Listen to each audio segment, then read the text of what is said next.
if people miss that period in life where they're meeting in high school or they're meeting in college or shortly after college, if they miss that time period to connect with somebody, dating only gets harder and harder as they get older.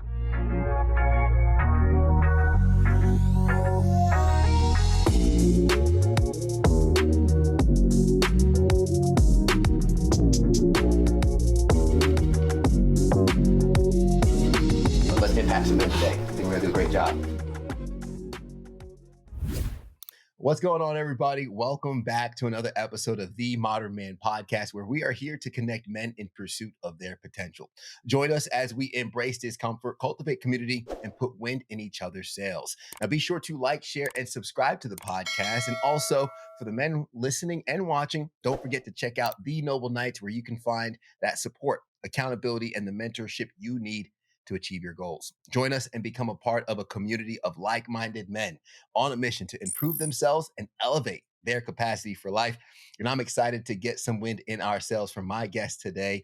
She is a renowned ethical concierge matchmaker for exceptional men. It is a pleasure to have Gina Hendrix on the podcast. Gina, thank you for taking the time. Thank you for having me. I'm excited to be here.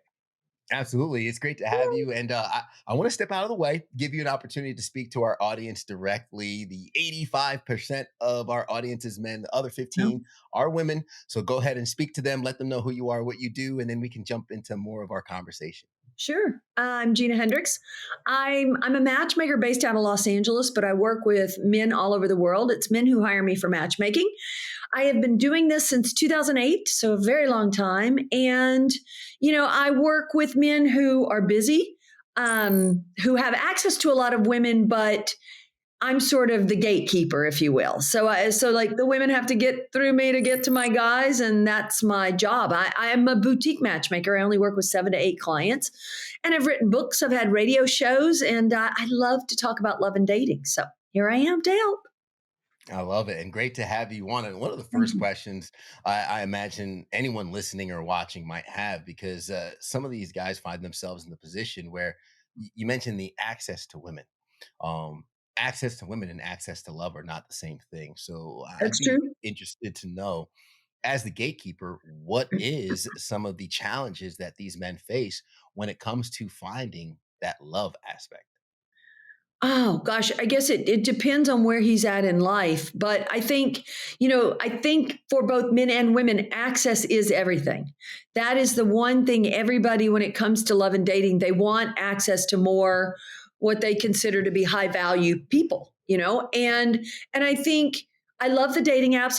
That's a big part of what I talk about, even though I'm a matchmaker. I love the dating apps, but I think the dating apps also has made dating a little more complicated, because while there's a lot of options to choose from, it's impossible to be able to really screen and vet those people. So a lot of times people miss connections, or I think specifically for men these days, a lot of these guys who are very politically aware of the climate aren't the guys that are going to approach women or be that guy that's, hits on every lady because he's trying to be respectful. And then those guys a lot of times will get overlooked. And so we're in a weird place in this particular time, in the world. So it does make dating more complicated for sure. Yeah. What first inspired you to focus on matchmaking for high profile men? How did this work find you? Oh, so, I've always been somebody who follows my passions. And my first passion was I wanted to move to LA. I was obsessed with Los Angeles as a kid. I used to beg my mom to move us to Los Angeles. I even, at 10 years old, there were no computers then. So I ordered the Yellow Pages phone book, and I would just randomly call people in Los Angeles. I was living in Memphis, grew up in Memphis, Tennessee. And then following that passion, I became a flight attendant and got based in LA. So my passion wasn't really to be a flight attendant, but it was a way to live in LA and have a good job. And so I did that for 9 years. And then I always had this passion for fashion. So then I transitioned from doing that to becoming a celebrity wardrobe fashion stylist. I did that for 10 years, just all the celebrities you could think of. And then through that, there's ups and downs with when you work in production, when you work on movies or work with celebrities. Sometimes you're busy. Sometimes you go through long stretches. You don't know when your job's coming in again. And I discovered online dating. dating in the early 2000s, and it really resonated with me. I love the idea of being able to connect with somebody that I would never normally meet in my day-to-day life. So I actually tried to start my own online dating site for years, for like 7 years. And I've always been a connector. I connect people, still do. People with dogs, people with jobs, people with whatever, people with people. And so a mentor of mine said, Gina, you've been trying to do this dating site for a long time now. Why don't you think about being a traditional matchmaker? And then he bought me a book. And I don't know, it just fully resonated with me. And I went all in on it. And I've never looked back, and I've never lost the passion. In 16 years, I'm still like on fire talking about this stuff, you know? But specifically though, the like more affluent type of guys that I work with, as I was starting the matchmaking business, because again, I didn't know what I was doing. I was just sort of making it up as I went along. I found that when I was trying to sign clients, and again, at the time, I was going to help women, I was going to help men, I was trying to figure it out. I realized that it's just a better business to work with just men for a number of reasons. But then it was sort of like this is interesting, but when I was not charging a lot, when I was like charging maybe 5,000 or 7,000 for matchmaking, you know, I'd find those men were still trying to bargain me down lower, lower, lower. But then I read something that said there's always more room at the top. People just don't aim high enough. And that resonated with me. And then I decided to just really ramp up my fees and go for it, because I always had ridiculously beautiful women in the database. And so I discovered that, you know, even men with beer budget had champagne taste, but it would be a better business to work with men who had champagne budget and champagne taste. And then it all clicked in. Absolutely. And this is for the guys who are listening who something's not matching up. And we've already talked about, I love the champagne taste with the beer budget. I've called it, hey, you're putting out polka dots when you think you're striped. Something's misaligned here. So for the Right. men who are listening that might have something misaligned, go get aligned first. And then Right. let's match the champagne budget with the champagne taste. Um, I'm interested into the threshold because I imagine for anybody who knows their problem, they're looking for the solution, and the men you work with probably have that champagne budget. And they say, Gina, thank God I found you, or thank God you found me. Right. Here, help me solve this problem. Right. There might be the more stubborn ones who've gained career success. They have the access to women, and they might not have put two to two together that they need your services. What is that barrier of entry like for maybe an affluent man who might not think he needs help? It's interesting. You know what I find? The people, not just men, but anyone, the people that go through the world thinking they don't need help are usually the ones that need it more than the people who are aware they need help. Almost always. So I would begin there. If you think you need no help at all, then you probably need help. And I think, you know, going through life being humble and being like a person who can self-reflect is a gift that will carry you very far. So I think for those men who, you know, and again, to a degree, a lot of my guys don't need help in terms of, you know, they might have fantastic style because they have money, or they have stylists, and they might know how to pick great restaurants, but there's always going to be some things you don't know. And I think a lot of times with dating these days, people are not getting feedback from their dates. When is a date going to be? Let me be honest with you. Here's what you did wrong on the date. Here's why I'm going to say no to a second date. Nobody ever knows. People just sort of tell you what you want to hear so that you move it on down the road. But in my world, I actually get the honest feedback. And that is like really crucial intel, especially if a man it does want to be more self-aware, does want to figure out what's not working. I mean, that intel that I get from my ladies is fabulous, you know? Mm. I've found that some of the most successful people I know in life are coachable. They are Yes. aware of their Yes. shortcomings. They are aware of. You mentioned, I wrote down as a note. You don't know what you don't know.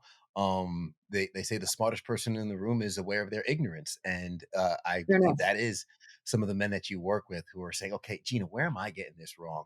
Right? The one who hands you the phone is like, "Fix my profile." If Right. I'm one of those men Right. and I hand you the phone to fix my profile, what are some of the things, me being an affluent man, and I think, okay, why am I not getting swiped right on more often or having more legitimate, real relationship options? Um, what is it Well, about my profile you'd start fixing that you might see as a Well, generational gap? so I usually almost always do new pictures of the guys. They usually need new pictures for sure. I had a guy, get this, I had a guy that I was just talking to the other night about perhaps being a client. He's not really a fit for what I do, but he has a profile on seeking arrangement. A lot of the guys do seeking arrangements. I mean, more than admit it, more than whoever admit, that will admit it, but they do admit it to me a lot of times.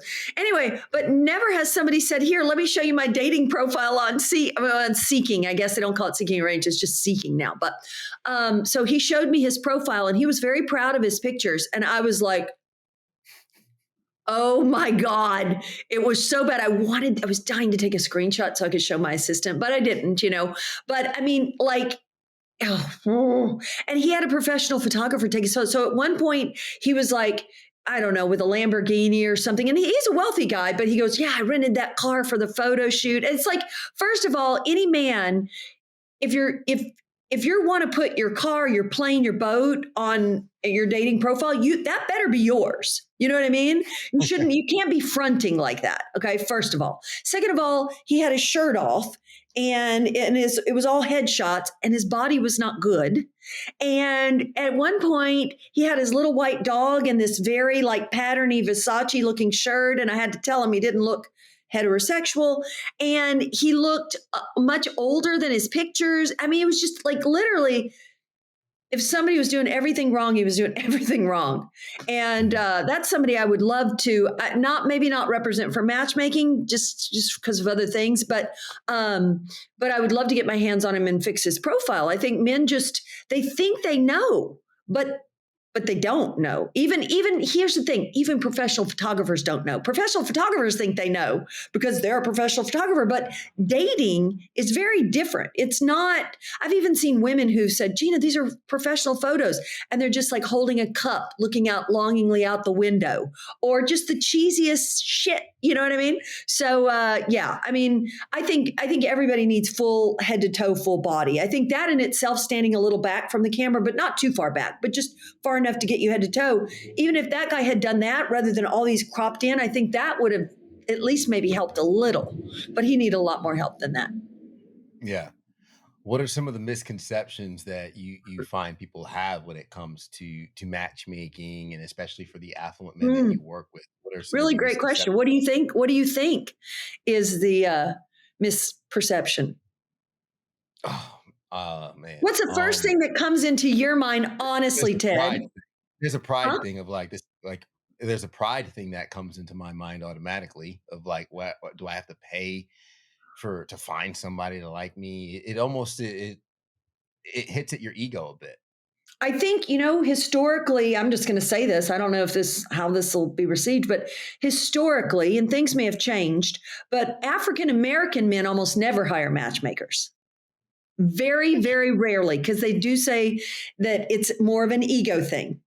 I think, Mm. I don't know. I mean, I've had a handful of African American men, but not that many. It's almost all, you know, straight up white guys, which is boring. No, I'm just kidding.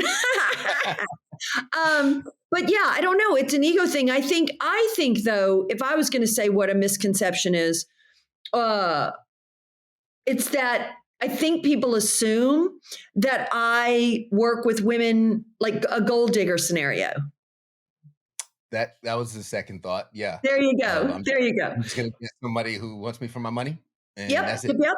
Yeah. And the men will ask me that. And I think there's women that come to me for that. So if I know, but actually, and I think some matchmaking companies might not even care. Whatever somebody's into, but I do care. So I don't work with men who want that kind of arrangement. And I will never set up a woman if I know, and I'm pretty good at connecting the dots these days. So any woman that comes along and she's just looking for her bills to be paid will never get access to my guys. Never. Like if they go, Gina, just what kind of rich guys you got for me? Who you? Yeah. No, that's not going to happen. If iron sharpens iron, so does one man sharpen another. But if you're a man and you're alone or listening to this, then who sharpens you? What's going on, guys? Ted Phaeton here, host of the Modern Man podcast, also founder of the Noble Knights Mastermind Group. And I'm just out here encouraging you to find your circle. Maybe you're on a personal growth journey and nobody around you understands the new mentality that you're possessing. That's okay. You can find an online community that will pour into you, will navigate your goals and navigate your obstacles, share their experiences, resources, and more.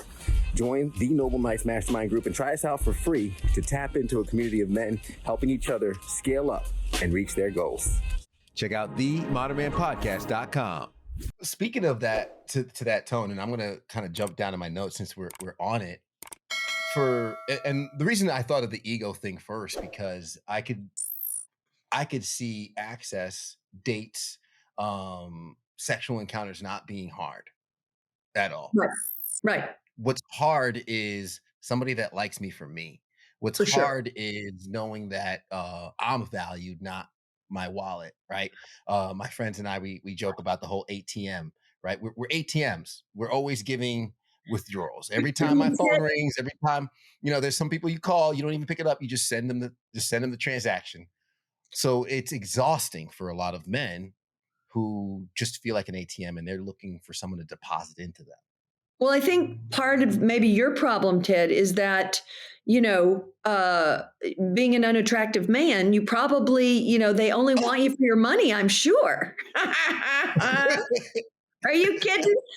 Come on, Ted, I don't think women are going to want you for your money. I hate to break it to you. I don't think that's the lure here for you. Fair enough. How long have you been married? 2.5 years. And you have kids? Because I see girl dad. One daughter. Yeah, one daughter. Nice. Okay, nice, yeah. Nice. How'd you meet your wife? Because you said I could ask you questions. You can ask me questions. And the viewers know we met one day at college, never went to this at college at the same time. Mutual friend. I saw her from across the room. I said, she's a problem. And we never really spoke again. We met that night. I had a girlfriend at the time. We had a connection. And then 4.5, 5 years later, she moved to a city nearby. Same mutual friend put us in touch, and we started hanging out, and the rest is history, I guess. Wow, I love that. I mean, I think though that's also something that happens. So if people miss that period in life where they're meeting in high school or they're meeting in college or shortly after college, if they miss that time period to connect with somebody, dating only gets harder and harder as they get older. Yeah. And I would say what attracted me to my wife was she knew the old me and the new me. A lot has changed in Ted over those years. What changed? I focused on myself. I started working out. I gained some muscle. I had a career that was gaining success. I had more boundaries within myself personally. And because of those boundaries, I was not looking for a mate. I was done with women at the time. I was focusing on Ted, and she landed in my lap and was consistent. There were things she wouldn't tolerate, and I was ready to be serious. So we did it.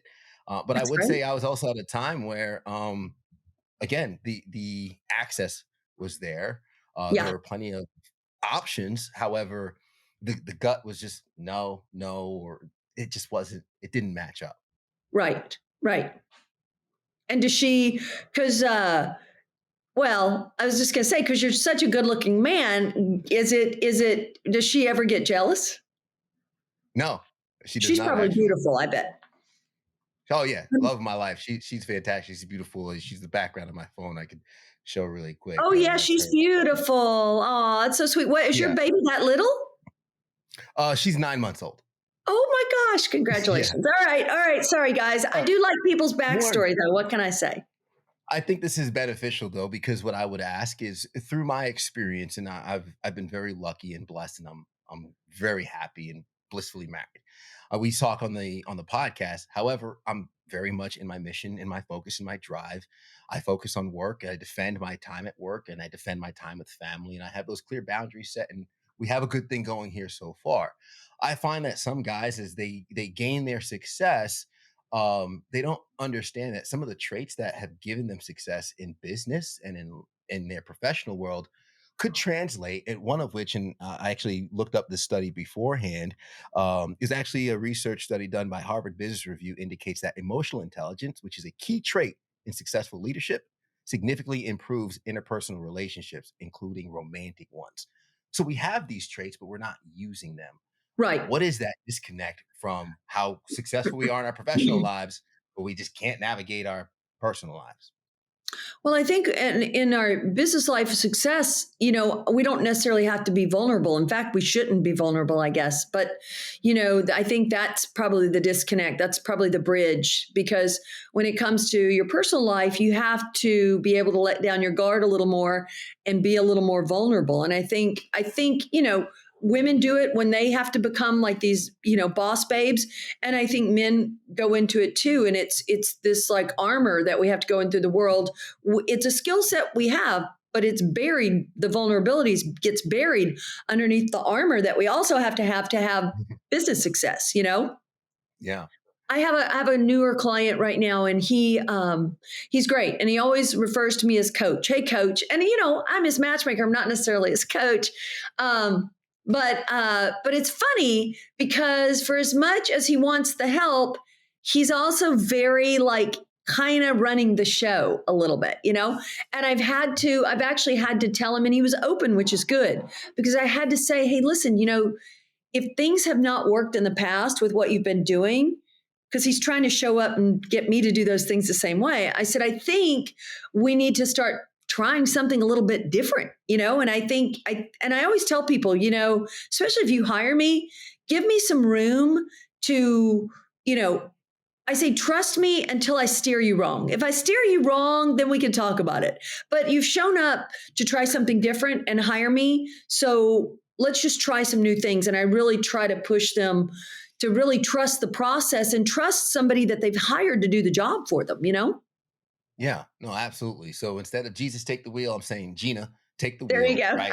Steer us, drive us. I've hired you, and I'm looking for some of your services. How Yeah. do I make this stick? How do I show up in a positive light? And I'm talking for advice for any of the men listening. A lot of them, Gina, they're running their business. They're listening to this, probably driving from one meeting to another. Right. Which, thank you guys, by the way, for the love and appreciate the like and subscribe. But they're on their way to another meeting. All they know is hustle, hustle, work. How do they show up in a way to make your services stick? Well, it's interesting because, like, when I'm going to do a meeting with a prospective client, I work with men all over the world. So if they're in LA, I meet them in person. If they want to come into LA, I meet them in person. But if not, I do a Zoom. One of my pet peeves, honestly, is when they try to do our meeting and they're driving in the car and they're driving in the car and they're trying to talk to me on Zoom. And I'm like, no, no, no, no, no, because it feels like they're not taking it seriously. They're not taking me seriously. Like, this is my actually legitimate business. And you have to treat it like a meeting. I do the same thing to the women if they try to pull that on me. But I think I have listen, I had a client, well, he's still my client, but he owns multiple sports teams and he's great. And he really wants an authentic relationship. And I've set him up with some beautiful women and he really likes them. I mean, I obviously doesn't like them enough, but he says he does, but then he just won't make the time. And then he's just busy, busy, busy. And there's been a woman who said, "Oh, I think he's seeing somebody else." And I said, "I don't know, because my guys are really honest with me. Like, we work together like a team. There'd be no reason for him not to tell me." But I think that I think in his case, he just gets so caught up in his business life. And you know what? And that's fine. But here's what you got to do: communicate. You just have to communicate. So, hey, I'm going to be MIA for the next week because I have X business deals or have the. So I think it's, if you are busy, busy, busy and you literally can't make the time, at least communicate that.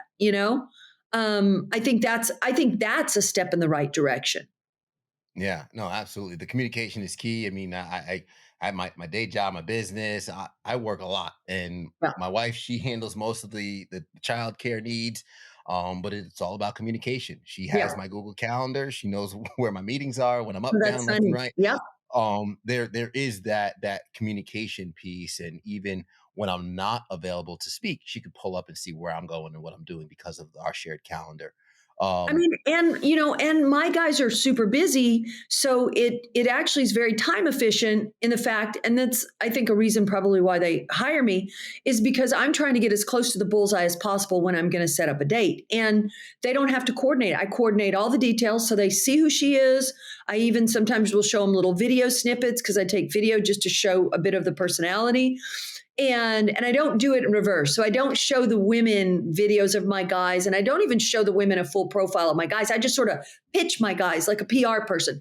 But my guys, I show profiles. And so when I get two yeses, then I coordinate all the details of the date, and then they just show up and they meet. And so they don't have to try to do the back and forth coordinating. So it cuts to the chase. And it also cuts to the chase because she's been pre vetted and I believe she's going to be a good match. So, I think that sets us all three of us, it sets all three of us up for success, yeah. And I was just going to touch on that in terms of dating is time consuming. Yes, It is time consuming, and just the background between the way I met my wife, or I had a very good understanding of where she came from in her upbringing when we started talking. So I didn't have to really go through this rigorous process of the dating process, getting to know you and all this time spent together before getting to a certain endpoint.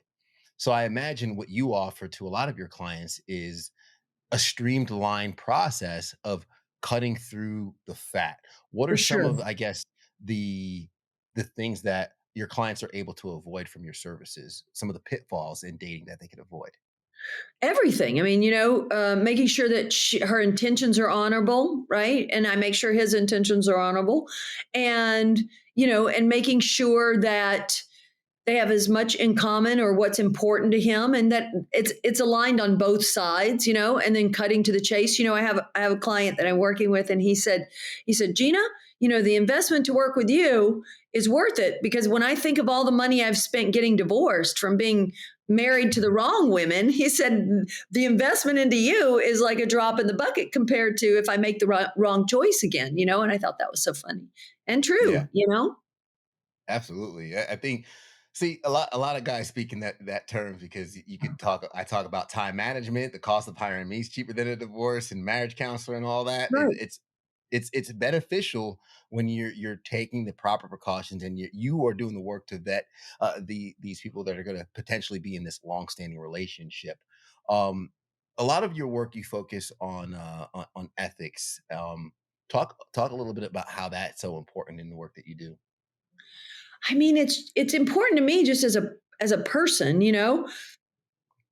and I don't know why. I don't know why, but it is. It's just who I am. I just do the right thing, and I like to work with people who do the right thing.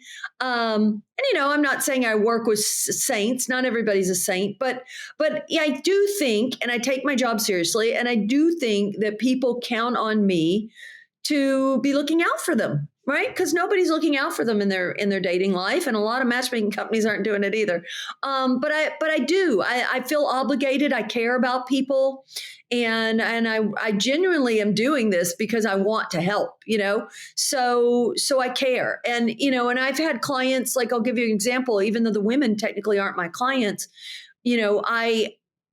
I have had the occasional, back when I was still learning, client that I was working with, and he turned out to be not an awesome guy. Thank God it hasn't happened too often. But if I know what's coming up, like if I know what kind of moves, shady moves he's going to pull on the ladies, then I would kind of cue the women up ahead of time, not to tell him it's him or anything like that, but just sort of giving them more general advice, dating advice. You know what I mean? So if you go out with a guy and he tries to get you to go back to his house right away, just don't do it. And I'm doing it because I know what moves he's going to be pulling on them, and I'm trying to I don't have to do that, but I do care, and I want to set everybody up for success. And also it's not a smart move, and these days more so, it's not a smart move for men to do that at all. It's we live in a climate where men have to be a lot more politically correct and a lot more aware, especially when they have a lot of money and a lot to lose, when there's a lot at stake. People can blow Mhm. up their lives very easily now. Absolutely. I always tell these guys, high value men, the biggest risk is picking the wrong woman or So, treating a woman not respectfully. Um, and I've always said, and when I was dating, it was Women can have a reason to be mad at you, but never give them a reason to hate you. Always Right. honest, straight up front. Emotions are emotions. People can be upset if things don't work out. That's fine. But when the dust settles, if you were if you were a man of integrity and you were honest, they can't hate you I afterwards. agree. I mean, and I think especially when it comes to sex, that this is one of the things that, and I hate to say this, but like, you know, when a man sleeps with a woman, that is a particularly vulnerable place where you're going to now unlock things and see a different side of her because of the vulnerability. And I think the more honest a man could be upfront, like, hey, I'm not really looking for anything, or I don't know that I see this as long-term potential. Now, granted, the women aren't going to hear it. If they want you, they want you. And if they believe a lot of times that they have magical powers, if they sleep with you, you're just going to change your mind. That's on them. And yes, they will get upset, and yes, they will get their feelings hurt. But at least it's been said. So I think any man that goes along and doesn't say it, is setting himself up to unlock a whole lot of crazy. You know what I'm Yeah, saying? yeah, And then he absolutely. does it to I've also himself. told Same men thing I've with worked these with. guys. Same things with these guys who are saying that they're divorced, but they're not legally divorced. And now I Yeah, tell the yeah. ladies, make sure if they say they're divorced, just say, hey, how long have you been legally divorced?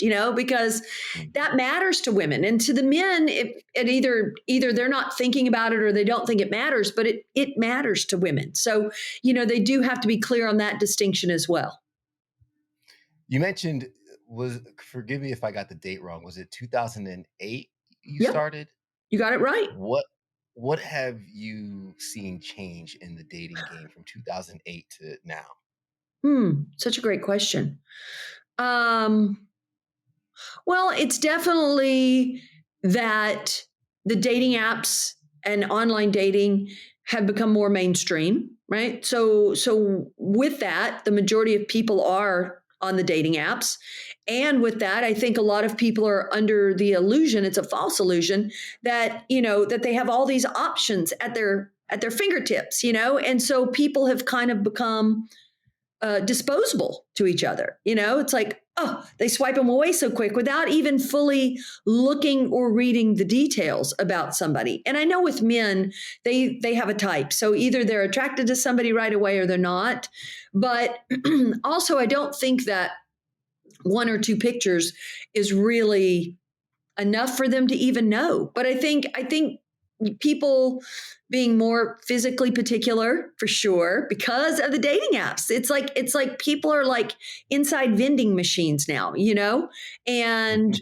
and so it's all about the exterior, and that's mainly what people are going on these days. And then when they show up to work with me, and we're talking about the men here, it it I mean, I've been trained, so I know how particular these guys are, and I just roll with it.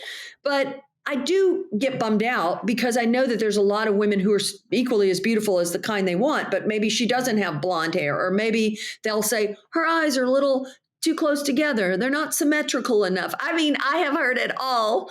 And then I'm thinking, but she has everything else. You know what I mean? It's crazy. 88% there, but that last Yeah. 12%, I just Yeah. can't get Yeah. through Yeah. it. um, I want to touch on the challenges for both men and women when it comes to dating more affluent men and in that environment. And actually, a study published in the Journal of Social and Personal Relationship highlights that career-focused individuals often struggle with time management, leading to difficulties in forming and maintaining meaningful relationships. What are some of the obstacles or the challenges you've seen amongst men that you work with in cultivating a successful relationship in today's day and age? Hmm. Um, Certainly being busy and not making time is a big one. Um, I think it's also like decision overload. Sometimes the men can be kids in a candy store, and she's beautiful, and the next one's beautiful, and which one do I choose? Type of thing. Um, Yeah, I mean, but then also the other side of it is I'm very careful about the guys I work with, right? For the most part, I try to make sure that I only work with a guy who I do feel like is going to make the time to show up and put in the effort to this process. And that is on me to vet them and screen them ahead of time before I ever agree to work with them. I mean, I don't work with every guy who wants to work with me. I have to believe he is legitimate, looking for a relationship, and he's going to, again, like I said, we work together as a team. So when I'm picking guys to be on my team, let's say, I want to set myself up for success as much as I want them to be set up for success. So so I try not to work with too many guys who wouldn't have the time. I've made the mistakes before, but then you learn from the mistakes and then it makes me pre-qualify harder. Yeah, no, absolutely. Other side of the coin, same question for some of the women that you've been able to pull into your network, match with some of these affluent men. What are some of the challenges that these women face in the dating world these days? Well, I think if a woman is very successful, she wants a man at her level. But the challenge is men at her level don't necessarily, that's not their ultimate requirement. That's the ultimate requirement usually of a woman who's very high level in some way. She's achieved career success, she's got money, so she wants a man that's like her equal. Whereas men, they want a woman who's certainly substantial, smart, amazing, but they don't necessarily need her to be at their level. So it really is a challenge for a lot of women to try to find a man who's at their level who also wants them, and it gets complicated. I mean, that's why I don't do matchmaking for women, because it is very complicated to do it in that direction. And if we're not even talking about women who've achieved career success, let's talk about the beautiful women that are just maybe a beautiful model. She's got career success, but she's not like Ivy League or running a company. But these beautiful women, their challenge, and you would think, what challenges could they have? They have the Lakers popping into their DMs. They have rock stars, movie stars. And I know because they tell me, because these are some of the women I'm going after for my guys. But their challenge is the fact that the guys that approach them are usually players, because these guys are so comfortable approaching the ladies that, they're very smooth. And so I think that the women like the fact that I can vouch for my guys and that I can authentically say that my guys are looking for a real relationship, because Mhm. even the most beautiful women, they get caught up in dating these guys that are, dating a lot of other ladies, and their intentions aren't necessarily honorable. Is it safe to say a guy popping up in your DMs is a red flag? I think it is. Yes, I think it is. What do you think? I mean, I've never gone shopping for a relationship in a DM. Well, you're a I man, but as a Yeah, man, wouldn't you think a man that's trolling through DMs, what would you think? I think that's a man that's a catfish, scrubbing the bottom, just going Yeah, for whatever they can find. Either exactly. probably sending 100 of those, getting a Correct. 1% conversion. There you go. That's what And I you're right. think. And you'd be right on the money there. Absolutely. Absolutely. But women, they get caught up in it and they're flattered, and, and that's kind of the angle. The man wants to make the woman feel flattered. Boy, there's a new kind of scam going on that's on, at least on in the DMs on Instagram. These girls are getting, and I don't even know if it's a girl, who knows what it is, but it presents as a girl, right? And they've done it to me, talking to me like I was a guy, which was weird. But she's like, I thought I saw you in the grocery store today. And they'll do a cute emoji. I was embarrassed to say anything.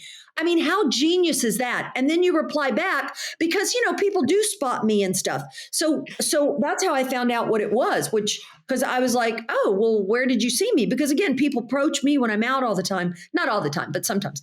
And so that's when it took another turn, and she was like, oh, drop me a message here, and da da da. And she was trying to, but I can see, I mean, they're getting so clever. I could see a lot of men falling for that kind of scam easily because it felt so legit. So they're getting clever about that. So I think men and women have to be a little smarter these days, and don't be flattered. Don't be flattered. And I know a lot of people don't want to do the dating apps, but there are great people on the dating apps. You just have to know what you're doing, What is a success story that you could share with our listeners? Give some of these men hope towards the end of this episode, right?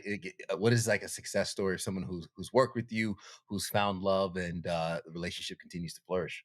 Yeah, so I'll tell you my most fun story that happened not long ago. It was in March. He signed up with me. The first girl I set him up with, and he had worked with other matchmakers, and he had been married before, and it was the first girl I set him up with.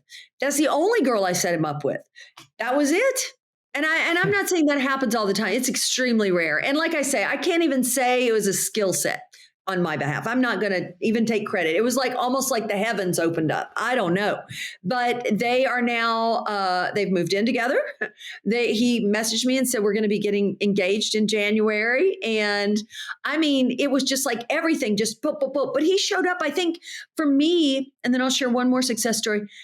He showed up, and I think I have the best luck with the men who just sort of, the way I look at it, they get on the roller coaster, they put their hands in the air, and they're open.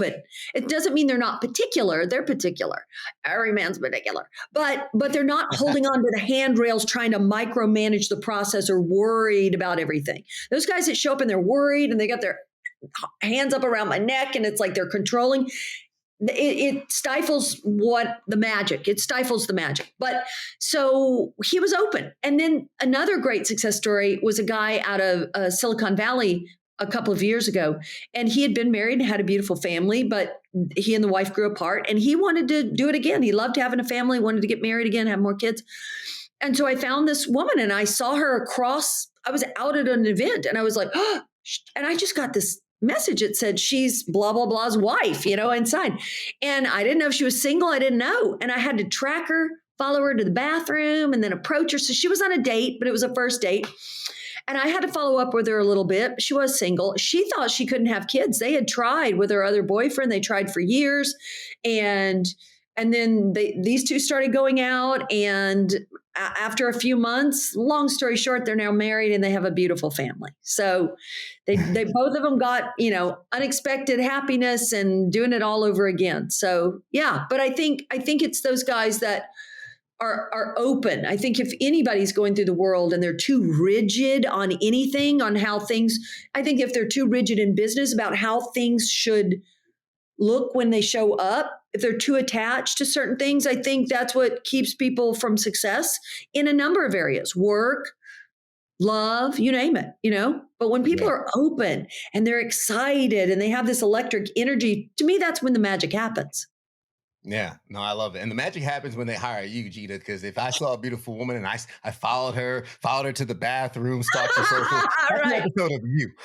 That's an episode of you on Netflix. I am not trying to get a lawsuit filed against me or a restraining order. So to the guys that are watching, do not follow her to the bathroom.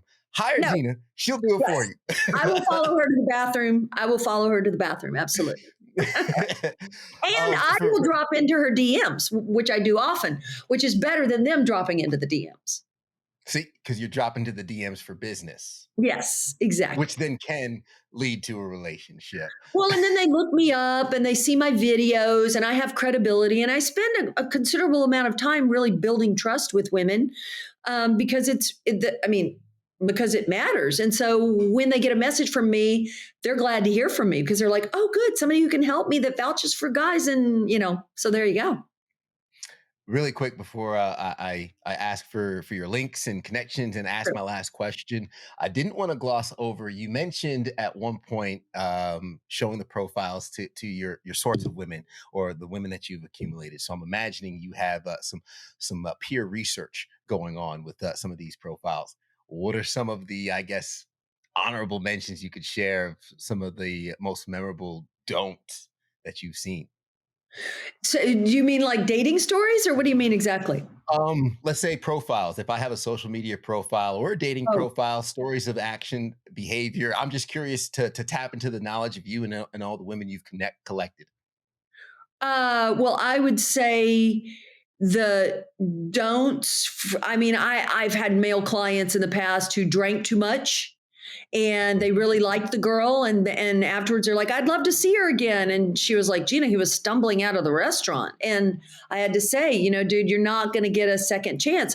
I had another guy who went out with a woman, and she was like, Gina, he was super nice. He just wasn't for me. And I think she didn't think because he's kind of retired early. He's young, but he retired early. And she wanted somebody who was more like ambitious and talking about things, and he's kind of like, this, like just chilling in life. He has a lovely life, but she wanted somebody who was more like this. And instead of listening to me, okay, because I was trying to protect him, I didn't tell him everything she said because it didn't matter everything she said. I gave him the highlights.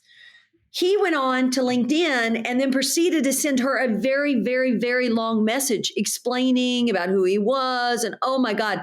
And then she comes back to me, and that's never going to change her mind. It's like once the ship has sailed, it has sailed. You know what I mean? I think another thing I've seen a mistake men make, and I had to explain to the women why the men do this. In fact, I think it's a video I'm going to be posting soon. But a lot of times women will think a man's a narcissist because on the first date, he'll just be talking about himself. And she goes, oh, he's a narcissist. But what I know about men is a lot of times when they like a lady, they're trying to impress her. So they're trying to do a mini like commercial for themselves, right? And so they try to do it like that. And so I think, the men have to like kind of dial back the selling and be more in the moment to do a mutual exchange of questions and answers, not just steal the show to like, try to seal the deal with how great they are, Yeah, yeah. I say create art with your conversation, have Yes. color going back and forth, be curious, learn something, throw in Right. cool facts and discover something together, new Right. territory.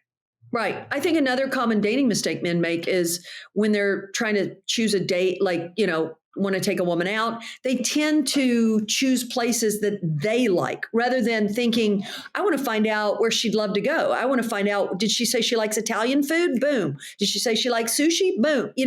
And they default to what they like. And they forget that if they really want to score some points, they should be going and doing what the lady likes. I like that. Take her to the restaurant she likes and Yeah. then go somewhere afterwards, right? There you go. Absolutely. Absolutely. That's fine. Where can folks connect with you, follow some of your work, hire you? If any of our listeners are feeling the bite of love and they need a little help, I'd love for them to have the opportunity to connect. Thank you. So on social media, it's Matchmaker Gina Hendrix. That's YouTube, that's TikTok, that's Instagram, Matchmaker Gina Hendrix. Or my website is ginahendrix.com. And you will have all the scoop on me. I love that. And I'll have those links in the show notes below to Thank share. you. Last question, Gina. It's usually the heaviest one, which is why I save it for last. What is something you've seen or something that's happened to you that shapes the way you view the world as a woman? Think about this. That's heavy, man. It is. It is. Something that's happened to me that shapes my view of the world. I mean, there's certainly so many things, but I think that what I've learned from just my business and life is that it's we all like will get taken advantage of by people. Like shit happens, right? Or you loan somebody money and they disappoint you and you never get paid back, or they trick you in some way, or you put trust in somebody and they break the trust, Mhm. right? I would always rather be the person that remains a little naive and hopeful going through the world than to be that person who got burned at some point and now that affects how I see the world and I go through the life bitter and jaded. It's always better to, even if I'm going to get ripped off again, even if I'm going to get stabbed in the back again, I'd way rather be like that, because being a little naive and a little hopeful, it still lets the light in. Whereas if you go through the world cut off and bitter and jaded, now you've shut the door and there ain't no light coming in. So there you Hey, go. amen. Amen. We've touched on that before. To your point, to the men with dating. We've Yeah, had men on the podcast. We've spoken about divorce and how a lot of guys will shut themselves down after divorce, never loving again, never going through that again. And for men, it's the pain that they felt that they're trying to protect themselves from. But if you sure. don't open yourself up to that love, you don't get the joy. If you don't open up yourself to the threat of the pain, you don't get the joy that the love provides. So I love exactly how you said that and what you said, because it really is how we get the seasons of life. For sure. Yes, thank you. And the thing is, if you stay closed off by that experience, then whoever was involved in that experience and caused that for you kind of wins in a way. You're still carrying them around with you. Wouldn't you rather just let them go, send them out into the world, and then you have the freedom to find out somebody else and be hopeful and happy instead of carrying them around on your back? That's awful. Yeah, the greatest revenge you could have to anybody who's taken advantage, has wronged you, or done you dirty is to be happy and successful in life I moving love forward. that. 100%. Amen. Amen. Renowned ethical concierge matchmaker and for exceptional men, Gina Hendrix, thank you so much for being on the podcast today. Thank you, Ted, for having me. I appreciate it. Absolutely. I'm going to really quick recap some of the gems you left along the way, because there were a lot, and I know our viewers and listeners are usually driving or working out while listening. And again, access isn't everything. You could have access to the women, but do you have the access to the love that you're looking for? And there's always room at the top. You need to ask for it. And we're talking about the people who have the beer budget, but the champagne taste. You need to work yourself up a little bit. And for anybody in the business realm, if you're not asking for big enough prices, if your clients are trying to negotiate you down, maybe it's time to raise your prices as well. You don't know what you don't know. If anybody thinks they have it all figured out, you're probably the one that needs the most help, as Gina mentioned. And for the people who know what they need, for the people who are aware of their problem, they're usually quick to find the solutions. And if finding that match in your life is that problem, here is the solution. Let your guard down, be vulnerable. You might have gotten a lot of success in the professional world. That grit and that rigidness that got you success in your business won't be the same advantage that you get in a relationship. If you're always hard and rigid, your partner will never feel connected to you. Speaking of being connected, communicate. It's okay to be busy. It's okay to have a full schedule. I've shown my schedule before and you guys lose your minds, but trust me, when you communicate your schedule, those around you will flow with you. And then false illusions of options. People are disposable. If you're looking at social media and you think you could just swipe left, swipe right, that's false. That's not true. People are special. You want to build those connections. And if you're too busy to make time for a relationship, it's probably why you are where you are in the first place. So understand what your gifts are, what your strengths are, what it is you truly want. Be honest with yourself. And then when you are honest with yourself and you decide what it is you need, you have plenty of people out here to help you get that, one of which has been on the podcast pouring into you guys for the last 45 minutes. Thank you so much for making it to the end. Thank you to Gina. Thank you to the listeners and all the viewers. You already know I'm going to ask that you hit that like button, hit subscribe, share this with somebody you know who needs to hear this. Come on now. And also leave us a rating to let us know how we're doing. And as we always say at the end of the episode, everybody wants the sunshine. They don't want the rain, but you can't get the pleasure without first the pain. Let's grow.